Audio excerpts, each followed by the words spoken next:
Hello, Gemini Rising and Gemini Moon people. This is your weekly astrological and card horoscope for the week starting April 17th, 2017. And a quick reminder for all you Geminis out there, I'm actually doing another special video this week. It's all about how to handle the aftermath of the Venus retrograde according to what family of signs you are in, cardinal, mixed, or fixed, or immutable. And don't worry, you don't have to wait forever for it. I've already got it recorded. I just got to get it all set up after my weekend. And of course, if you ever want to get a session with me, you can always follow the links below or go to integrativemysticism.com. So what is going on with your astrology this week?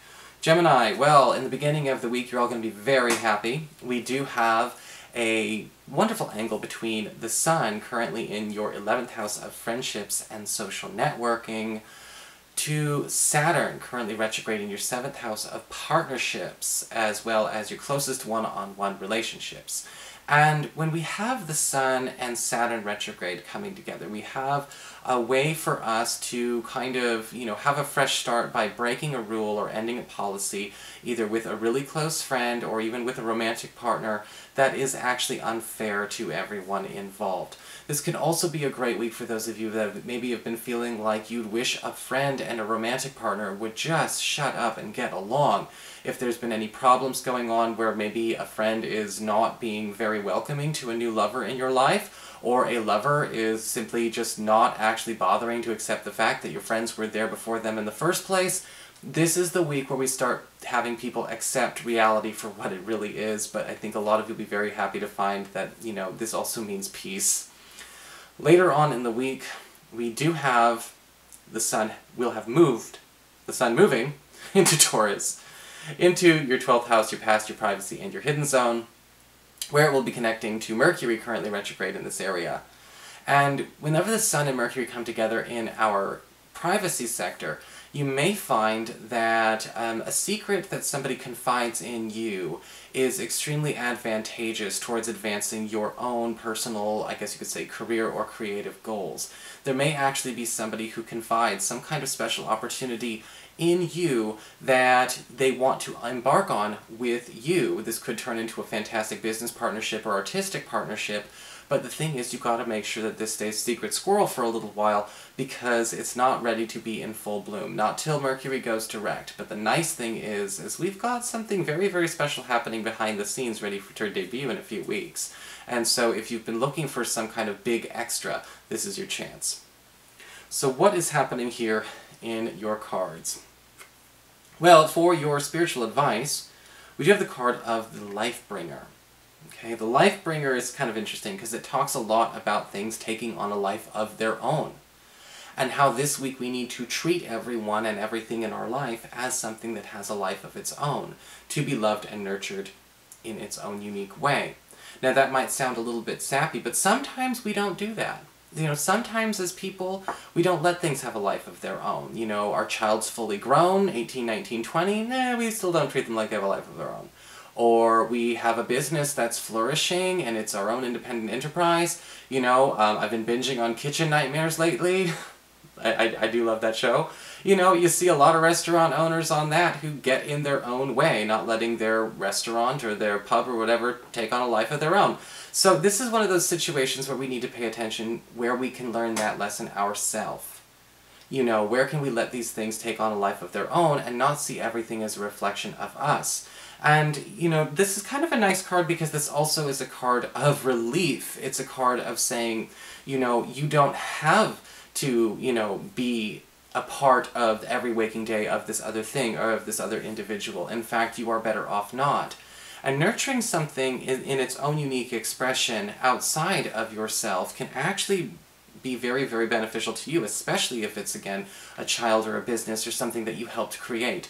Because you may find out it's actually better than you thought you could teach it to be. For your Earth sector, when it comes to your work and finances, we do have the Ace of Swords, reversed. Okay, so this card is talking about the misuse of power not being called out or not being handled properly. And this could be a situation where, sometimes we just don't know when the ball has been thrown in our court. And the Ace of Swords reversed is saying, be careful, Geminis. There may be somebody handling an employment situation or a financial situation that is not handling it at all. If you've been feeling like it's been way too long since you heard from those HR people, or it's been way too long since you heard from that application you filed, or heard about it, it's time to start checking in and holding people accountable for their job to, again, pick up the pall that has landed in their court. However, with the Ace of Swords reversed, it's also important that we don't be too passive either, because we may have had something tossed in our court that we did not know we were already falling behind on. The Ace of Swords reversed can talk about a need to pay attention as well, again with that Lifebringer card, to allow other people to do what they are going to do. We can monitor the time, we can check in on them every once in a while, but be careful not to put your hands in, okay? For some reason, there's just a very big angle for you right now. For your communications with air, when it comes to your friends, your relatives, and the others in your life, we do have the Queen of Swords reversed. And this card can bring about some stress when it comes to dealing with another air sign, another Aquarius, Gemini, or Libra, or somebody who just has a lot of that air energy in their disposition. And with the Queen of Swords reversed, we are dealing with somebody who has held a bit of a grudge against you. You know, but one of the things about this card is basically saying, and I think that, you know, this is a very important message you got to understand, it's okay to, you know, to stick up for yourself. Typically the Queen of Swords reversed is bitter or angry because, well, time has not passed the same way for her as it may have for you. This could be an old friend, an old colleague, even a family member. And you know how sometimes time doesn't pass for people the same way. You know, this could have been a fight that happened or an issue or a falling out that happened a year ago. And for you, it feels like a year has passed. For her, it might have only been so long. Some people paralyze and they freeze. Some people have a tendency to do that more than others. But with the Queen of Swords reversed, you know, there will be a need to defend yourself against an expired issue being brought back up, which has no place in the present. For your challenge this week with fire, we've got the Seven of Pentacles reversed. Know when something does need to be dropped and not need to be played around with, messed around with, or revived anymore.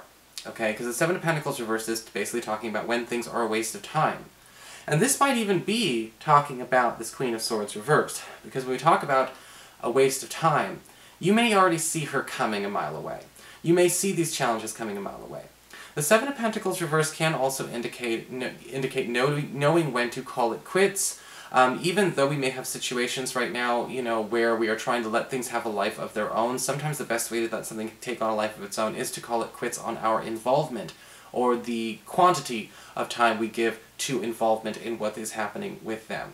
The Seven of Swords reverse, Seven of Pentacles reverse, excuse me, is just basically talking about where any extra, any more than we need to put into a certain situation is actually a waste. It's not being reinvested anywhere, and it's not building up any extra this week. So give yourself a break. For your emotions with water and your romantic life, we have the Five of Pentacles upright. A very fun, controversial card, because when you get this in terms of money and finances, it's horrible. But when you get it for love and romance, it's wonderful. And that's why you're not allowed to copy and paste your tarot, you know, understanding by the suits. Now, from the Five of Pentacles, you know, what I'm actually getting from this is that somebody who you've been hoping would actually include you, somebody who'd hope to let you in is finally ready to let you in. Because with the Five of Pentacles, sometimes we see people going through a dramatic humbling. This could be a crush, this could be a lover, but this is an opportunity to take down some serious walls. Because the Five of Pentacles talks about stripping ourselves of pretense, of, you know, all the image consciousness. And, you know, when we think about the Five of Pentacles, it is all about lack, but there is a good thing to lack, and sometimes what we need to lack are thick boundaries, excessive barriers, and again, walls. What I like about the Five of Pentacles is that you may find out that it's easier to get to know the true person of the person you're interested in. You know, get to know the true them. People opening up about their past, and also developing a true bond of getting to know somebody, not just getting to know them on paper, or whatever resume people bring on dates nowadays. So, I think that what this is all linking up to, though, is that opportunity to actually establish a blending or a connection of souls on a romantic level, so long as we can get the superficial crap out of our way. But we can, because we're Geminis. Well, I'm not. I'm a Virgo. Anyway, I hope you enjoyed this video. If you did, please like, share, and subscribe. You know I appreciate it. And of course, if you ever want to get a session, you can always follow the links below, or or go to integrativemysticism.com.